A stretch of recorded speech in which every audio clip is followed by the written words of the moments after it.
When we first launched Uber Eats, we thought it was going to be white tablecloth restaurants only. Oh. We were like, people are going to be so excited they can get buka delivered to their house. And then on week one, it was like, oh, they're just searching for McDonald's. Like, it was very funny realization, which led us to approach McDonald's and say, hey, we think we ought to have a partnership because people really want you delivered.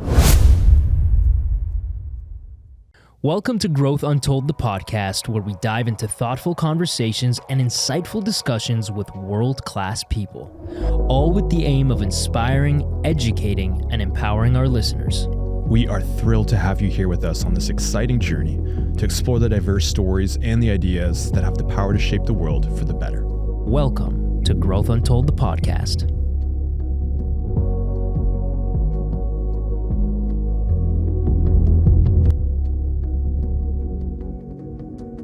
Today, we're joined by the Chief Growth Officer at FreshBooks and an established leader in the tech industry. Her journey from working in fast-paced consumer goods to being a driving force behind Uber Eats' launch in Canada and now helping shape FreshBooks' growth is nothing short of inspiring. As the daughter of immigrant entrepreneurs, she brings a deep understanding of small business challenges and is passionate about supporting diverse voices in tech. Let's dive into her journey of leadership, growth, and empowering underrepresented communities. Welcome, Faye Pang. Welcome to the show. Thank you, guys. Thank you for having me. Thank you for coming. I know, we're excited to dive right into it, but a question we wanted to have right off the top is, we mentioned in our intro, growing up in an immigrant family of entrepreneurs, you witnessed that hustle, that mindset. How did that early experience shape your understanding of business and leadership? Yeah, it was super formative. So my family's origin story is a really classic Canadian dream story. My parents, so I was born in Guangzhou in China, and when I was just under 2 years old, my parents made the decision to go around the world, come here and immigrate, largely because they wanted a second kid. So there's the one-child policy in China at the time, and they wanted to have a second child, my younger brother now, and they also wanted to just chart a better life for their family. Wow. And so like so many immigrants, they came here with not a lot, right? Some clothes on their back and a notion of what could be a future here in Canada, and they ultimately, my dad ended up working for a meat distribution company for a few weeks, and he realized, hey, I think I actually can do this myself.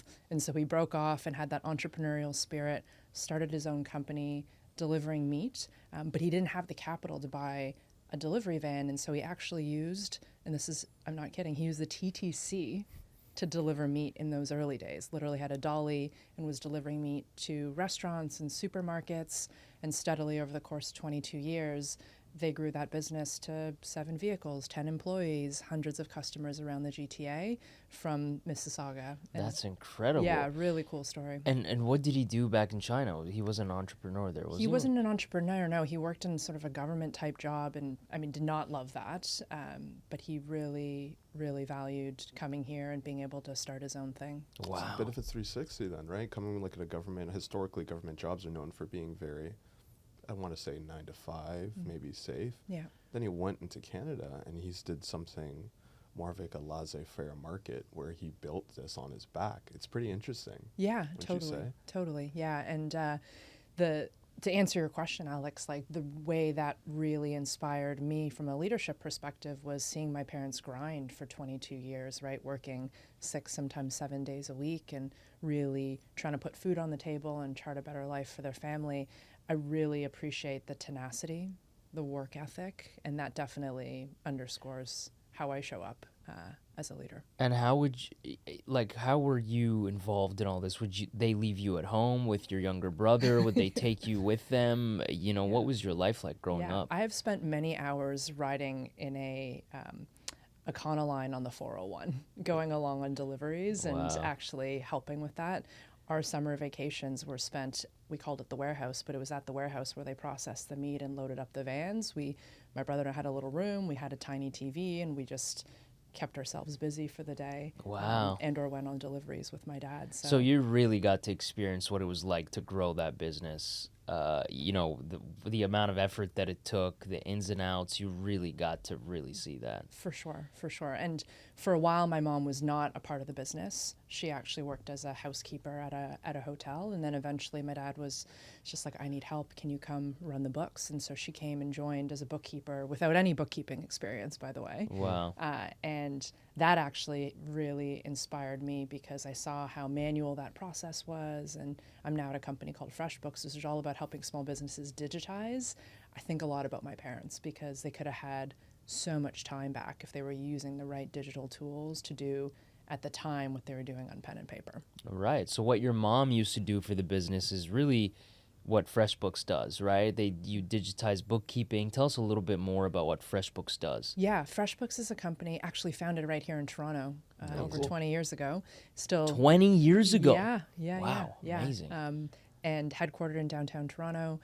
We're a platform for small businesses. Started out as invoicing, and now we've evolved to become truly an operating system for a small business. So you can do your accounting, your bookkeeping, you can plug in and get your payroll done for your staff if you've got employees, and ultimately it's trying to automate a lot of what is manual today and help folks just spend less time sort of working in the books and in the weeds and more time serving their customers and growing their business, which is what everyone gets into the business for, right? So no one's like, I can't wait to get into my accounting, right? They want to serve their customers. So for our American listeners, for example, what are some of your competitors that are, up in the States, for example? Would it be like TurboTax, or is it more involved in that? Give us some. It's more, so TurboTax is more for individuals. It's like QuickBooks, right, is a good analog for this that also serves small businesses in the space. Okay. Yeah. What do you think it is about Canada? Because I know Shopify came out of Canada too.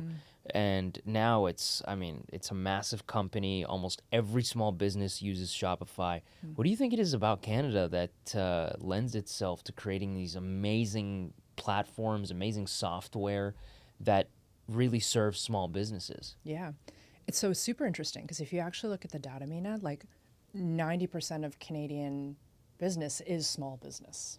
Wow. Right, as the government defines it. And so it's a chronically underserved part of the economy. And I think when you think about an entrepreneur looking across the spectrum and saying, hey, whether it's Toby or Mike in the case of FreshBooks, our founder, who said, hey, like, what is the opportunity here? You almost immediately gravitate to small businesses because they don't have the tools, they don't have the resources, they don't have the capital, and there's just so much opportunity to help them. So I do think that as you dig into the data, it becomes pretty obvious that we should be doing more to support them. And by the way, like that remains true to this day, right? Small businesses are doing it tough right now, and we still need to do more as a Canadian ecosystem and economy to help them. That makes sense. I'd love to look into the numbers. Maybe we can throw them up on our socials or something, but I'd love to look into the numbers of that percentage, which you said was 90% in Canada, to America, because I feel like the States, I don't want to say is veering away from small business. There's certainly a ton of small business in America left, but there's more, big monopoly conglomerates as well, Apple, Amazon, these massive companies are out of the States. I feel like we don't have as many in Canada, which in turn makes it more small business heavy here in Canada, which would make sense for companies like Shopify, FreshBooks to come about because you almost have a bigger percentage here, a bigger ratio that's small business. I'd love to look into that. Yeah. So we'll definitely look into that and throw some numbers up. Absolutely. And to build back to your role at FreshBooks, you are a chief growth officer. So what does that mean? It seems like you're mandated to grow all aspects of the business. That's the assumption. But specifically, what does that mean for our listeners here? Yeah, specifically, I've got the privilege of leading our sales team, our marketing team, our customer experience team, which is really around customer support. One of the things that really attracted me actually to FreshBooks as a company is its deep DNA in serving customers. From the early days, it was all about how do we deliver outstanding 5-star customer support, and that really resonates with me and who I am as a leader and the companies that I want to work for. So I oversee those groups as well as partnerships.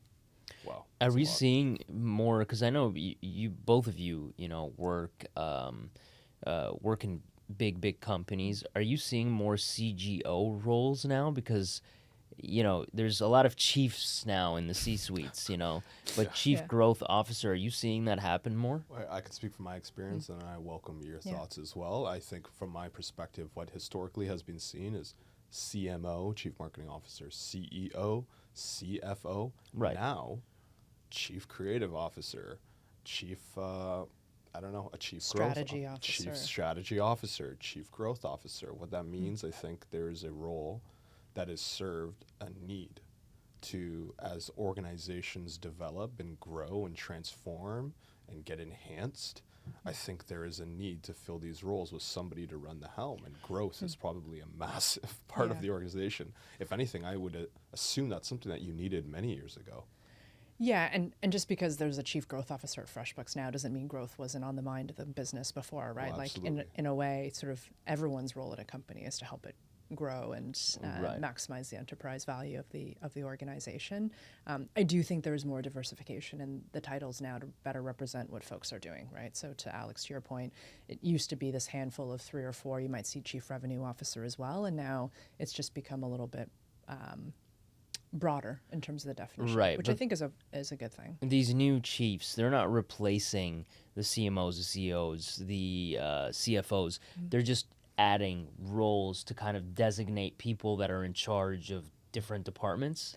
Yeah, I think that's true. It's hard to paint with a brush because I think companies are doing it for different reasons. But Right. the main takeaway I would have is, listen, like, there are no standard roles anymore, right? In a world where things are changing really quickly, and especially in tech where companies are having to pivot, it's like, okay, what are we putting on your plate? What's the best way to describe that in one title? You know what I mean? I think that's actually a lot of how these titles get. Okay. That's super Understood. exciting, though. Like you got, you said sales, you got marketing, Customer support. customer support. Partnerships. Partnerships. How Yeah. are you balancing all of that? And then obviously, I'm not trying to say that you're prioritizing one over the other, but certain times, you're probably going to have to prioritize sales during maybe peak periods Yeah. of the month where the purchase behavior, you're responding to the market. Yep. Down period, maybe you're going to focus elsewhere on customer support. Perhaps you're dealing with certain issues in the market. Yep. How do you spend your time serving these departments? Yeah, I think it's one of the toughest lessons I've learned as a leader as I've gotten more senior in my career is prioritization is never a muscle that you're done building, right? Because there's always the next thing. There always is the next level and the next set of problems. And so I've not figured this out, for the record. And it's a constant battle for me to think, where should I be spending my time this month, this week, like today, this hour, right? And where's the best place for me to spend that time? I would say I'm super lucky to have an amazing team at FreshBooks. So I've got folks that lead all of those functions that are amazing at what they do, really strong teams that support them. So I don't necessarily need to be in the weeds. But one of the frameworks I think about a lot was introduced to me by Indra Nooyi. Do you know Indra Nooyi? She's a former CEO of PepsiCo. Wow. Grew up in South India, phenomenal woman. And she talks about you need to know when to zoom in and you need to know when to zoom out. So any good leader, I think the secret is in knowing when to go in, to help your team, to inspect what's happening, to help make it better or try to unblock stuff. But then as quick as you can, thinking about how do you actually zoom out and get out of your team's way, because the reason you hired those folks is they're really good at what they do and you want to let them go do that. Wow. So I'm constantly trying to challenge myself to, is this a place where I zoom in? And then how quickly can I zoom out and just let people get on with it?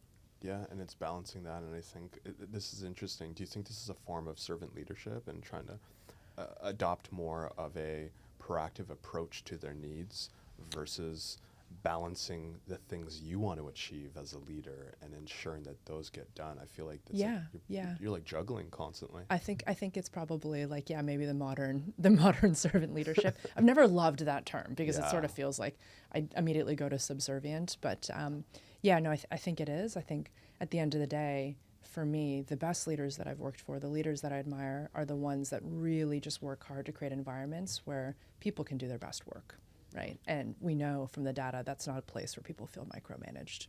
It's not a place where people feel like you are always in their business. And before FreshBooks, you were at Uber Eats. You helped launch Uber Eats in Canada. Of course, Uber is a mammoth now. Yeah. Like I was talking about before, in America, they build these mammoth companies. Yes. What was that like, bringing Uber Eats to Canada? How long ago was that? I can't even remember a time before Uber Eats now, or before food delivery now, which Yeah. is crazy. Because Yeah. I mean, I can, if I look back to, elementary up. school or something, we definitely didn't have services delivering food, except for maybe the big pizza spots. So I would assume Uber Eats launched in the States first and then came to Canada. That's actually not a good assumption. Toronto was the very first city where we launched, and really proud of the fact that we launched here in Toronto first. Wow. Yeah, let me bring you back. December 2015. So it was less than 10 years ago before we had Uber Eats. December 2015, we launched Uber Eats as a standalone app, so outside of the Uber app. Right. We had 80 restaurants on day one in downtown Toronto. It was a really tight kind of launch zone. And yeah, we didn't know if it was going to work. We didn't know if people would want to have food delivered in an Uber to their house.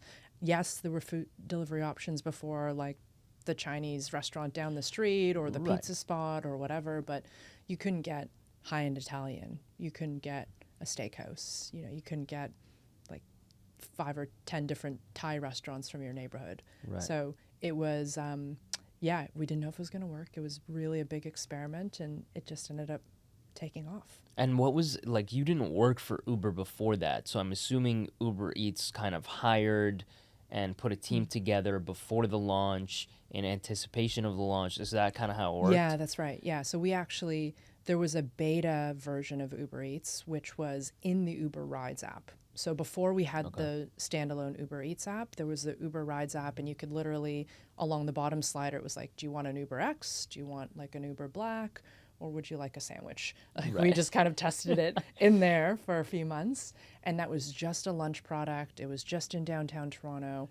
And the way we ran that was actually, we put a bunch of food in the trunks of cars, and we had them drive around. You would just hail that food item, and they'd come deliver it to you at the curb. I don't know if either of you use that product. No, I don't think so. Not hailing Summer at the curb. 2015. Anyway, then we evolved that to say, hey, we actually think it's got to be a standalone app, more menu items from each restaurant, more restaurants on the platform at any given time, and available, as many hours of the day as we can. Yeah, so 2015, I remember where I was specifically because I moved to the States at the beginning of 2017. Okay. So 2015, I was still in Toronto. I was still working at a restaurant. And the only thing I remember getting delivered ever was pizza. So I definitely did not use it before I moved to the States. It wasn't until I got to the States that I started using Uber Eats, Grubhub, the competitors that started coming up, but certainly not before. So I definitely didn't use it before that. Yeah. And how long did you stay there? Did you stay there until it kind of became what it is today, or what was that process like? Oh, it's so big, so much bigger today than it was then. But I continued to work on that business for 4.5 years. Wow. So we launched in Toronto. We then expanded in markets like San Francisco and LA, New York. And you were part of that team as well? No, I always stayed on the Canada team. Side, okay. But in Canada, we then expanded to other cities like Montreal and Calgary, et cetera. I worked on that business for 4.5 years. And from those 80 restaurants on day one, we grew it to almost 25,000 across Canada. By the time I left, we had partners like McDonald's and Burger King and Starbucks. When we first launched Uber Eats, we thought it was going to be white tablecloth restaurants only. Wow. We were like, people are going to be so excited they can get buka delivered to their house. And then on week one, it was like, oh, they're just searching for McDonald's. Like, it was very funny realization, which led us to approach McDonald's and say, hey, we think we ought to have a partnership because people really want you delivered. And then, of course, the ghost kitchens were a phenomenon that started appearing. Sure. How did that happen? Like, how did people start figuring out, I can just use platforms like Uber Eats to grow my business and really not have a storefront? I'm going to use a ghost kitchen. Yeah. Do you have any insight into that world? Yeah, I saw it from the inside, right? Where basically we started to see people say, hey, this is a great marketing tool for me. I've been thinking about a pop-up or thinking about a restaurant. I don't have the capital to splash out for a full restaurant, and I don't actually want to have front of house and serve it, but if you tell me I can get enough revenue from just delivery that I'm interested in trying and seeing if I can build my business that way, right? And so then you saw all these people use excess kitchen space and commissary kitchens or split up with ghost kitchens, and it allowed them to just focus on delivery, which meant that they could deliver really quickly. They could get their brand name on the app and sort of have people start to be introduced to their brand, and in a relatively low risk way, see if their concept was going to work. So I kind of love it. Like, it's just made what is historically a very high barrier to entry industry in opening a restaurant a lot easier for folks. That's really interesting that you've created opportunities in a different ways for people to get their food out to people. Yeah. That must feel awesome. What must also feel awesome is that I feel that Uber Eats has transcended the brand in itself, that it has become a verb. I want a Kleenex. I want a Q-tip. Pass me the Purell. The brand is now what the object is, or what synonymous. it is. Yeah, it's synonymous. Yeah. Was that intentional? Or just it's just a happy stance? I think when we launched in our wildest dreams, we wouldn't have imagined that, right? We were just trying to see if this thing could work, and we could make it happen. So didn't set out with that intention at all. I think it's a happy coincidence. I'm sure the marketing team at Uber Eats today is really excited about how that's evolved and where it's at today, but that was not the master plan at the beginning. I think overall Uber was like that. I mean, I remember Shaq still talks about how one of his biggest misses was investing in Uber when it first started. Like, I don't think anyone ever thought Uber would become what it is today, other than maybe the founders and initial investors, but even them, like, it's just taken over, and it's worldwide. Like in Egypt, you go to Cairo, which I never thought in Egypt this would work. Everybody's Ubering. There's still certainly cabs everywhere, because there's still certainly a big part of the population that isn't used to the tech side of it, isn't comfortable with it. They're just hailing cabs, and I'm happy about that.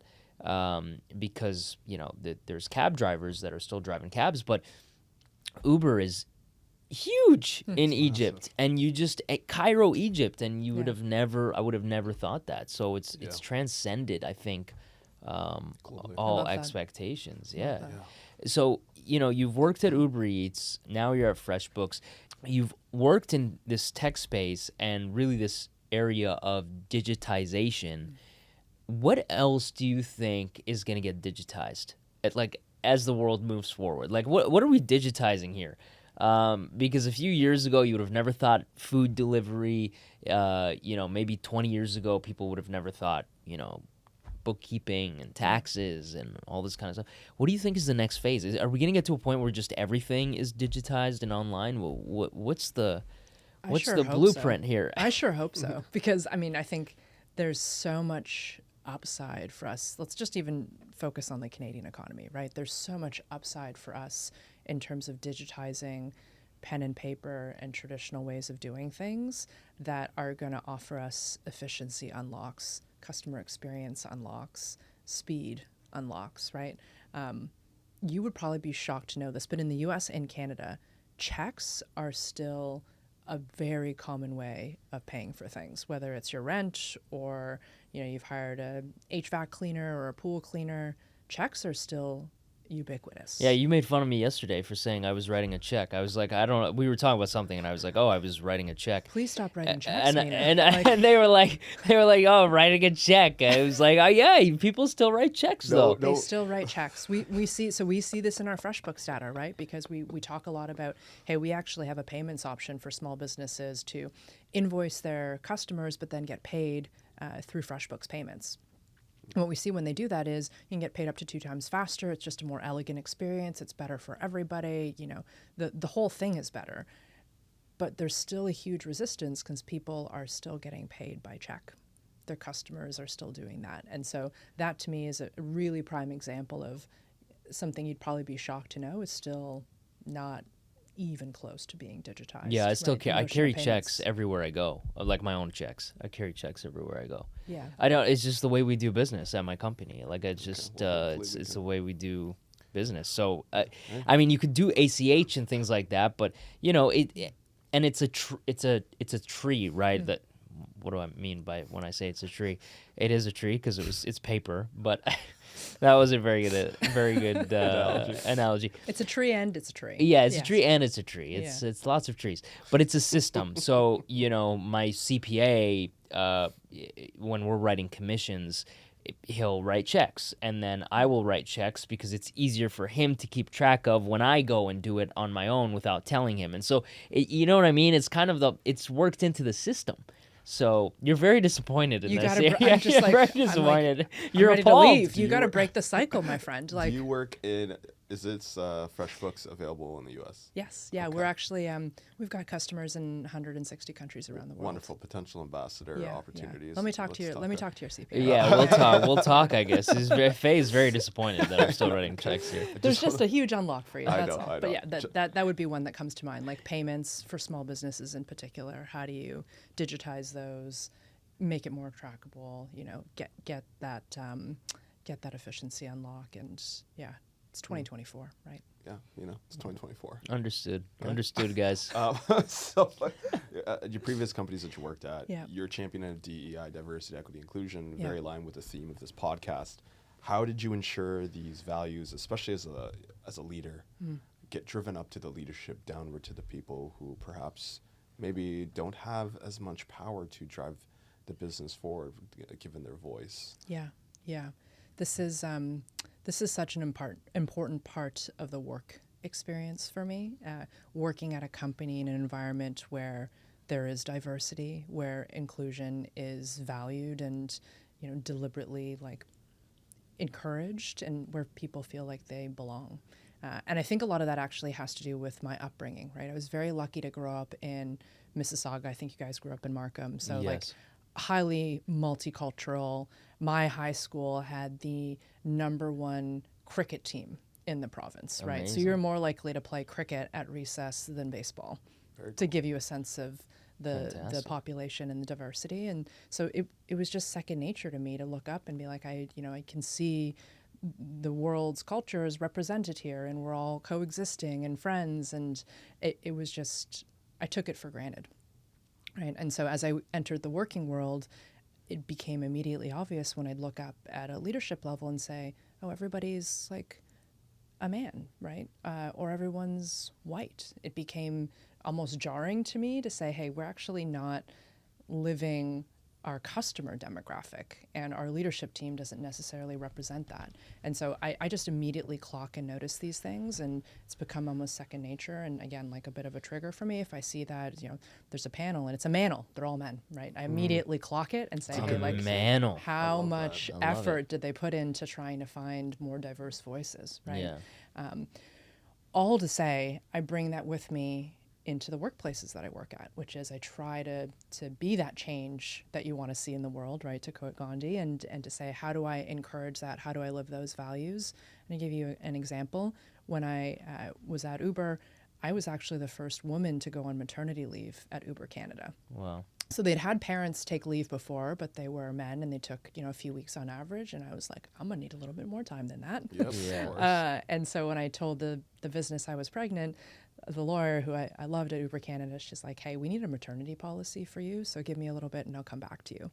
That experience, while a little bit stressful at the time, ended up being incredible because they showed up and they had a really generous policy in place. But when I came back from mat leave, I came back really resolved to say, hey, I actually think I want to become a part of the Parents Employee Resource Group. And I ended up going on to co-lead it for the Globe. There's 1,200 employees part of that group. And it was all about fostering connection, building community, advocating for better benefits and support for parents. So that was my little way of saying, hey, it felt really not great to be the first woman to take mat leave, but I'm going to come back and try to make it better for the women after me. That's really interesting that was your experience, because I think, I won't speak for you, Alex, but my experience was the opposite growing up in school. So people think Markham was really diverse. It really wasn't 23 years ago or whatever it is, 25 years ago. And so my experience going into the workplace was, this kind of is in line with my high school experience. This is in line with my experience growing up, that the world is, run by Caucasians and men. Whereas your experience was quite the opposite, where you experienced a lot of diversity growing up and going into the workforce, you were kind of shocked. So it was really interesting because I've never thought of that. Because for me, I think the most diversity I ever experienced growing up was actually my 1 year at the University of Toronto Scarborough. I went to the University of Toronto Scarborough campus for neuroscience, and there I was like, wow, everybody's brown. Like, everybody looks like me. This is incredible. But where it was sandwiched, high school, and then my time at Ryerson, it wasn't like that. So I was never really shocked. And even now, not really shocked by it. I'm like, yeah, that's how the world that's how the world runs. And yes, we try to do our part to champion diversity, but that's kind of how the world is. So for you, the experience was quite jarring, which I've never thought of before. That's really, really interesting. Yeah, and I think it's always tough, right? When you first start your career, listen, in my early 20s, I was like, I don't know what to make of this, right? I'm just happy to be here, and maybe I need to start emulating what those folks are doing in the boardroom because I also want to progress my career, and you don't really know, and it takes some time to understand who you are, to drive your own self-awareness, your leadership brand, and frankly, to have the confidence to say, actually, I don't feel great about this, and I want to do something about it, or I want to say something about it. I acknowledge that it's tough when you first enter the workforce, and you're just like, what you said this morning, I'm just happy to be here. Like, you know. Now, Alex, do you experience the same thing, or have you seen a lot of diversity since you've entered the workforce? Yeah, when I first entered the workforce, I worked in the sports entertainment industry. When I first entered, it was exactly as you think it would be. Starting as an intern, working my way up, not getting invited to certain things. My colleagues who were interns at the time would be invited to events and be invited in front of me. And I would be sitting there waiting to get the invite, and I didn't. And it felt terrible. It felt like high school, didn't it? I felt that way in high school. It felt like that in high school. Brutal. So I did that, and I worked. So it was like, you know what? I'll keep showing up at 7 a.m., and I'll leave at like 7 p.m. And I'll show them I'm the hardest working. I came in like a dress shirt and a tie every time during my internship. Didn't make a difference because I wasn't a part of that culture. And then, worked my way up through the industry. And, I think long story short, it has improved. It certainly has. Working at the organization I do now, there's a lot of ethnically diverse people. And that feels good. That when I was initially hired, there's, ethnically diverse VP, ethnically diverse XYZ. And I was like, wow, I feel like there's people who have lived experiences who I can relate to. That historically, didn't have access to, which, I don't want to deflect, but I did want to raise a point of your experience of mat leave was an afterthought. And how could you build an inclusive culture if that is not in mind? At Uber, I am so glad that you were the very first person to lead that charge. We're getting a lot of trailblazing thematics to this entire conversation. The first to launch Uber Eats, the first to, create this policy. I guess after coming back from the maternity leave, how was that experience? How were you perceived by employees? Like, I think that there's perhaps some misconceptions of a woman and a mother in the workforce. Curious, what is your experience? Yeah, it's a good observation, and I would tell you in my first year at Uber, so this is 2015, I never would have thought that I could have been a mom and done the gig personally. Like, I had self-limiting beliefs because I was like, I am working my tail off. I'm having dinners here. I'm coming in. Like, there just was no way I could conceive of that. The business evolved, it matured, and we got to a place where I didn't need to do that as much. But certainly in, I think, high growth, particularly tech environments, there is a bit of that, hey, like, if you're going to be a parent, mom or dad, can you be as committed to the company? Can you grind as hard? Can you do it as much? So I think there's a bit of that perception. I'm very lucky, and I recognize my privilege. When I came back from mat leave, I was lucky to have a manager who believed in me enough and who saw my work enough that he said, actually, I'm going to promote you when you return. So to answer your question, like, I came back into a promotion, leading a new team, and just felt a ton of support from the organization to do what I needed to do. It's amazing. I also think when you become a parent, you just find a different gear when it comes to efficiency. So in hindsight, I realized, gosh, I was working all those hours and doing stuff, and probably a big chunk of it was not really driving value for the business or the company, right? I was just doing it to do it and because I had the time, right? Whereas when I came back as a mom, I was like, I actually have to leave at 5 today. Like, I got to go pick up my kid from daycare and get dinner in their belly and get them to bed. And maybe I'll come back online a little bit later. Maybe I won't. And so today I've got 8 hours, and how am I going to make the most of these 8 hours? Right. So I to this day maintain that I got so much more efficient when I became a mom because I had to. It was a forcing function. Yeah, that's the phase I'm in now, man. I'm just, I'm getting married next year, and I'm starting to think, not that we're having conversations about it, me and my fiance, but I'm starting to think about it. Like, how am I going to handle being a dad and still hustling this way? Yeah. Because the hustle, especially in my business, is real. Totally. And you're a contractor, you're job to job. And I just think about that all the time. I'm like, how am I going to raise kids and do what I'm doing at the same time? Not that it's easier on a 9 to 5, but like it's right? And I think you can kind of plan more for it. predictable. Yeah, it's Yeah. predictable. Yeah. And that's the phase I'm at now. I'm like, how am I going to do this? Like, what's life going to be like? Like, of course, when I'm not working, I'll have tons of time. But when I am working, I'll have zero time. And so I always kind of, I'm thinking about that now, and I'm at that phase. I don't know if it's... I think what's really interesting of the parenting point, though, and I don't know if you caught this, but in August, the U.S. Surgeon General actually issued a warning about the additional stress that is on parents today, right? It was the mental health epidemic and a stress epidemic with respect to parents. And the stat that I heard a couple weeks ago that just absolutely blew my mind, working moms today are spending on average more time with their kids than stay-at-home moms in the 70s in a given week. When you think about that at first, you're like, how is that possible? Yeah. And then you think about the way that we encourage parenting today, which, by the way, I'm totally guilty of, right? This notion of intensive parenting and like programming your kids and taking them to play dates and, getting them to the soccer game on Saturday, and then it's jujitsu on Sunday, and then the pool on Monday. Whereas, I don't know about your parents, but my parents were working and didn't have that time. And it was like, go play outside. When the street lights come on, you come inside. Just make sure you're home by the time it's dark, kind of thing. So intuitively, it makes a lot of sense because I'm guilty of it. I see my friends and peers and colleagues in that space. And so parenting is actually, in some cases, the pressure is real these So days. you think we're over-parenting is what you're saying? Or the U.S. General Surgeon thinks that?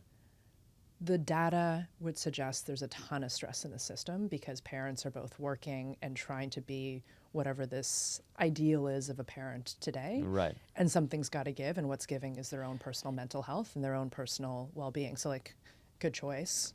Yeah, and I wonder if that has to do with the fact that a lot of us are now second-generation, third-generation immigrants. Because I see it with my niece and nephew. Yeah.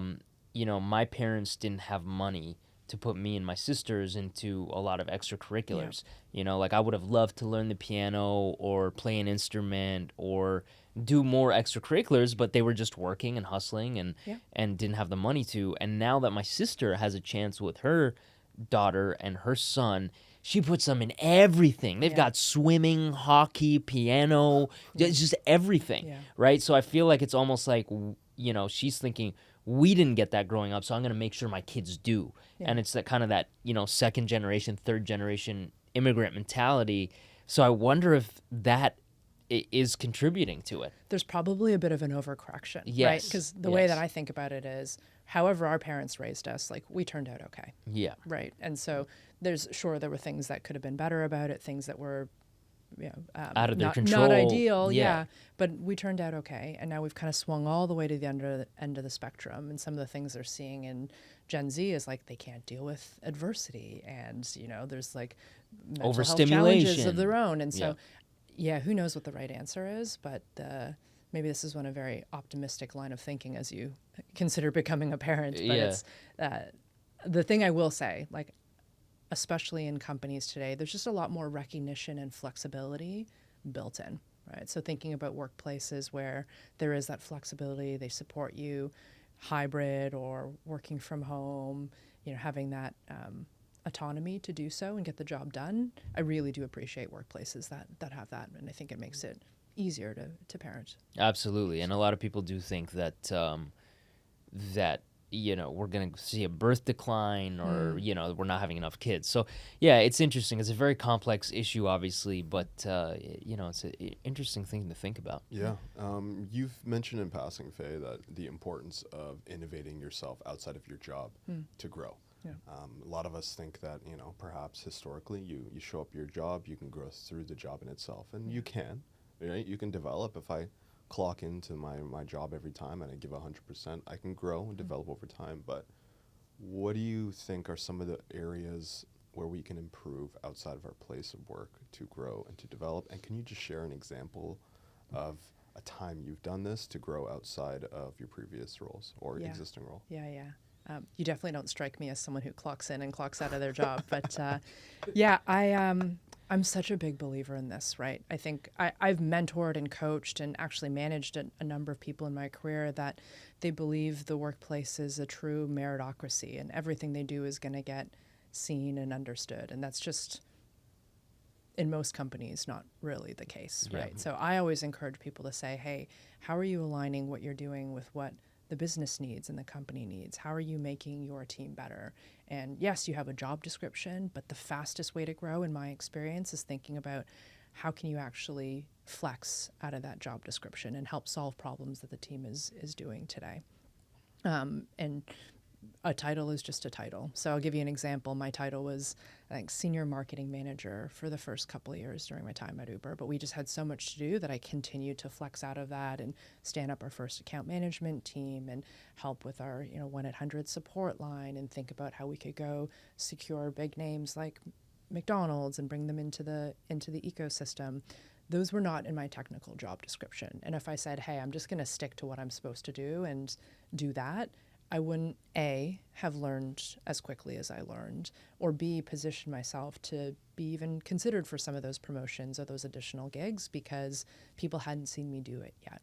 So in some ways, you kind of have to do the job that you want, or at least try to do the thing that you want and say, hey, am I good at this? Do I even enjoy it? Am I adding value for the team and the company and our customers?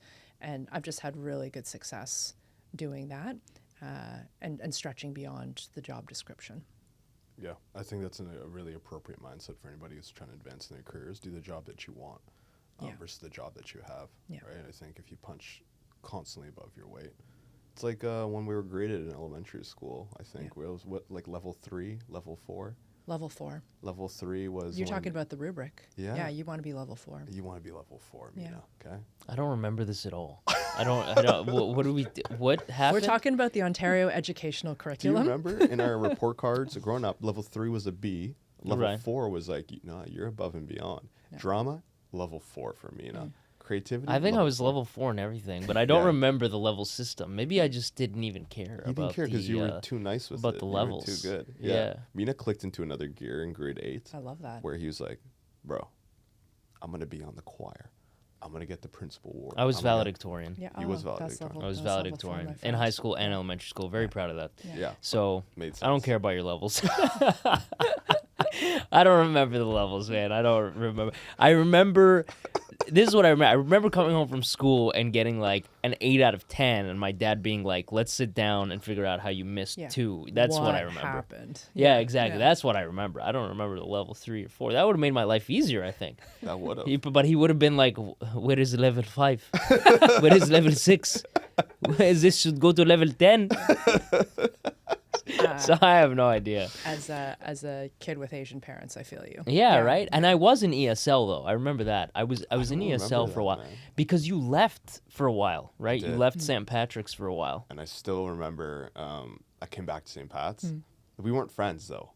What do you mean we weren't friends? We weren't. Yeah. During the time that you left? Yeah, because where would I see you? I know, but I came back. And I remember this kid was wearing an oversized Kobe jersey. Yeah. And he opens the door. And he like lets me in. And I'm like, this kid's polite. Yeah. This guy's cool. But we were friends before you left. I know. No? No. I was St. Patrick's, and I went back to St. Patrick's in grade 5.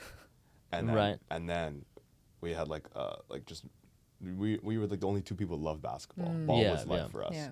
But I don't know. I remember that, but Mina forgets everything about our friendship. So Yeah, anyways, I think I have long-term memory loss. yeah, I think you do. really do. I don't remember Yeah. anything. Do you know what my last name is? That would be short-term His memory loss. maybe Okay. his first name. Yeah, right. Your first name? Mark? Is that you? It's Godfrey, actually. So anyways, I want to switch gears in terms of mentorship. This is Yeah. something I know that's really important to you. Yeah. It's important to us. What roles have mentors played in your career? Have you had a person or two that have been in your corner? Yeah. I've been so lucky with mentors. I think actually both mentors and sponsors, and I think about them differently. But Interesting. What's the difference? So a sponsor is folks within an organization that are actually, tasked with helping you navigate the organization, right? And they're meant to be advocating for you and your voice in rooms where you aren't. And I've been very lucky to have those folks in my corner over the course of my career, for sure.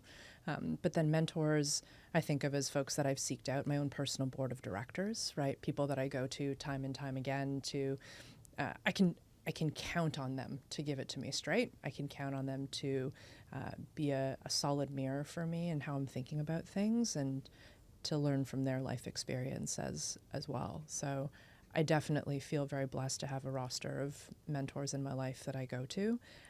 And also, I'd say peer mentors and friends, folks that are in similar roles or have similar experiences.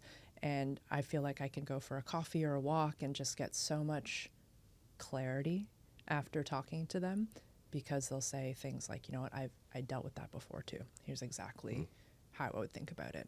Or they ask me just the right question to kind of break me out of my box and say, actually, I've been thinking about this all wrong. You seek those people out when it comes to mentors. For sure. The second category that you Yeah. mentioned, those are people that you've seeked out, correct? Correct, yeah.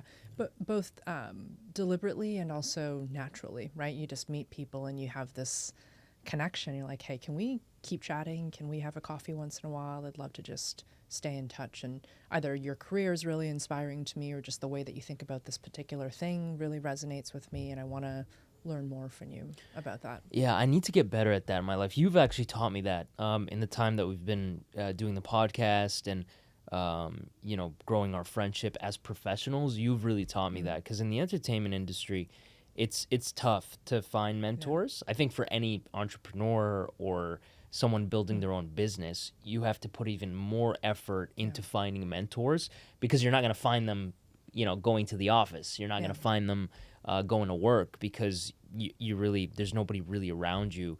And in a industry that is uber competitive as well, you like the pun there, right? I loved it. Uber, I loved it. Yeah. So because it's uber competitive, it's also hard to find mentors, because it's just the competition is fierce. And so sometimes you feel like, well, I don't know if they can be a mentor to me, because like, are we competing with each other, or maybe they feel a certain way? And so I've really had to put in an effort lately to find mentors, because I do think it's really important for anyone that is building their career, building their life. But you really do have to put in an effort, because those people aren't really going to come to you and be like, I'd like to mentor you. Oh, it doesn't happen. It doesn't. It doesn't work that way. You really have to seek them out.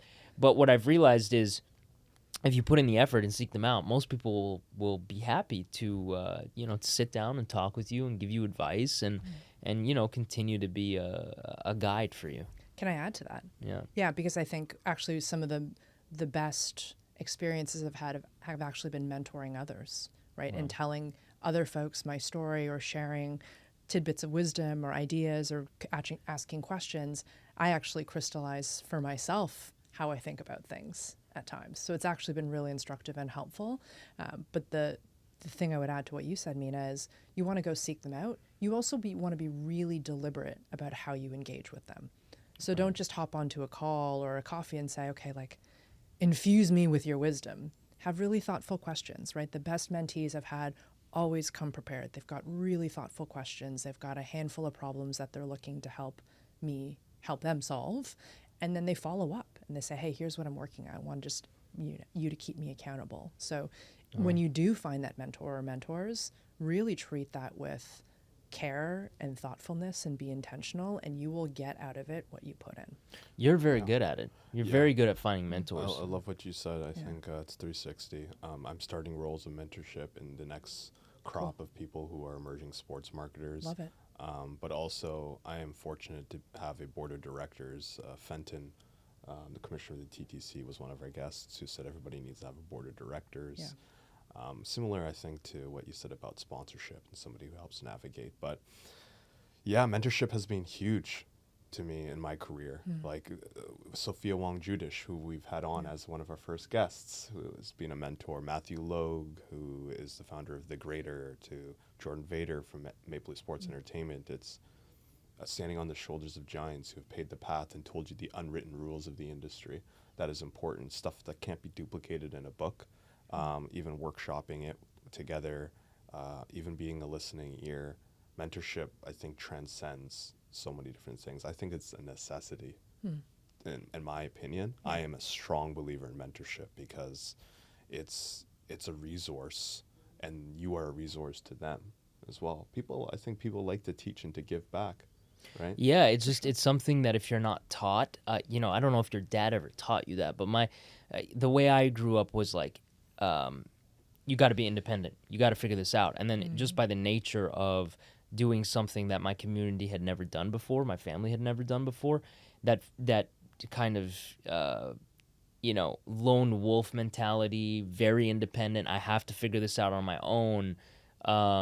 It just got ingrained in me. Yeah. So finding and seeking mentors was never really something that I did or even thought about or thought was important. But now as I get older, funny enough, I'm like, I'm missing this part of my life. Like, I need to do this. This is integral to continuing to succeed and continuing to move up. So it's something that I've just been really thinking about since we started the podcast. Yeah. Faye, when we had coffee a couple of weeks ago, you spoke about this group of women who've had such a profound impact on you in your life. Can you expand a little bit more about that? Yeah, I think it's appropriate to share in this forum. So earlier this year, I got invited to a group of women in Toronto. I think it's kind of like Fight Clubs. I'm not going to say the name. Wow. But it's just this incredible group of Asian executive women. And it started nearly a decade ago, very organically, and has grown now. There's about 60 of us. And they're women that are in the C-suite, that are CEOs of their own companies, entrepreneurs in tech, in consulting, in industry. And the unifying feature is you've got to bring a spirit of abundance. You want to have a deep desire to help others and to make those connections. I didn't know I was missing that until I joined this group earlier this year. And the very first event I went to was a dinner, and I walked in, I was like, there are 30 women in this room that look like me, that are all badass, and they all genuinely want to help me and are curious about what I do. Like, I've never been to a networking event that was like that. Wow. And over the course of the last, 10 or 11 months now, I've grown close with a number of the folks in that group. They've become, not just networking folks, but friends. And we just seek to help one another out and lift one another up and make connections and connect folks with job opportunities or help if you need it. It's been so cup-filling to have that cohort in my corner. And I just, like I said, I didn't know I needed it till it was there. The Asian community's really figured it out, man. Because I go to more events like that, Asian, networking events, because my fiance is Asian, than I go to any other group of people. And you're even seeing it in Hollywood now, the amount Gold of... House? Yeah, well, Gold House is great, but the amount of just Asian representation, like what I mean to say is it's working.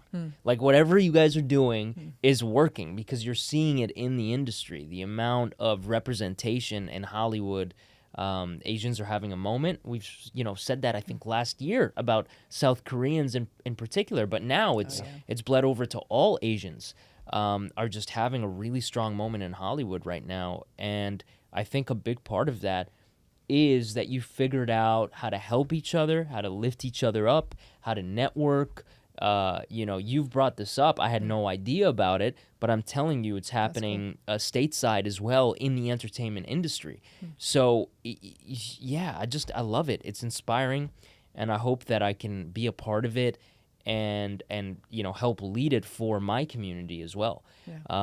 So it's great to hear. It's partially why we did this podcast too, right? It's to celebrate, I think, all diverse voices, right? And that. Well, I think that's the next level. And the way that I've always looked at it is just, banding together as all diverse voices and all ethnically visible, entrepreneurs, professionals, actresses. But I do think that if you take a step back, like you said earlier, like if you zoom out a little bit, maybe the first step is, getting together with your own community that's closest to you, and supporting each other and creating a network. And then maybe it evolves into all visibly ethnic people or all diverse people. So, it's interesting just seeing what works and what doesn't work, but I'm seeing it really work in the Asian community, and that's inspiring. Agreed. And I love that you have something like that, right? A dependable group of people. And I love the spirit of abundance as well. That's something that we need more of. People like to, typically perhaps take in the industry versus give. And I love the giver mindset. I think that's something we all need to adopt moving forward.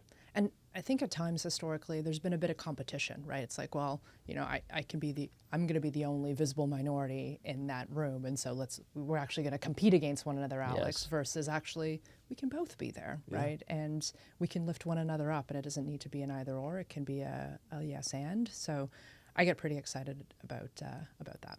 That's awesome. And do you have maybe advice for women, BIPOC minorities who are trying to break into a leadership, trying to break into a tech industry, maybe somebody who's trying to follow the same path as you? Yeah. I am so grateful that almost 10 years ago I decided to make the jump from CPG to tech. And so obviously I'm biased, but I'm a huge proponent of putting yourself in a situation where you're going to get a lot of growth and you're going to be out of your comfort zone and you're going to work for a company that is growing really quickly. So my bias is tech is a great place to find that, but you can find it in other pockets too. When I made that move into tech, I took a pay decrease, I took a bit of a title demotion, and took a step back, but it was all worth it because that first year, I learned more in that first year than I did in the previous few years of my career combined, right? Just the pace and the people that I worked with. So put yourself in that spot, right? If you see an opportunity to join a company or take a gig where you just know you're going to be out of your comfort zone, I'm always a proponent of jumping on it, right? Because the worst thing that can happen is it's not for you and you go back to your previous industry, right? The best thing that can happen is you learn a ton, you grow really quickly, you meet some cool people, and you get to do some impactful work. Yeah. So my recommendation always is just jump in. Just jump in. I appreciate that. That's an incredible piece of advice. Yeah. And for the people that I'm noticing that have that hesitation because they think they're underqualified, they don't think they can get the job, they don't think they can get this because of these reasons, the people who are getting in their way, what's some coaching advice you'd give to that person who you should just jump in? Anything else you would say to those people who are reluctant to apply? Yeah, totally. I get a lot of outreach from folks that are interested in breaking into tech. What I would say is to be in the top 10% does not take a lot, in the sense of just do a little bit of research, right? Understand who you should reach out to, do a bit of that outreach, or ask for a coffee chat. Most people will, if you have done your research and put in the effort, will give you the time of day, in my experience. And so it doesn't take a lot to be in that top 10%. But if you're really passionate about a company or really passionate about an industry, don't just expect it to happen too. So I'll talk out of both sides of my mouth. Yeah. Just jump in, but also put the effort in and understand a bit more of the company. Do some research, reach out to folks, and put yourself out there. Awesome. Yeah. Okay. Well, I think, that was an incredible way to end off the podcast. Yeah. We really appreciate you coming on the show and sharing some incredible tidbits about your journey and working in small business and now at FreshBooks. I can't wait to see all the incredible work that you continue to lead. Thank you. So thank you, Faye. Thanks for having me, guys. Thanks Appreciate for coming. it. Thanks for tuning in and listening. Please subscribe, share, and join the journey of Growth Untold. Don't miss a single nugget. Hit that follow button now on Apple, Spotify, YouTube, and Instagram.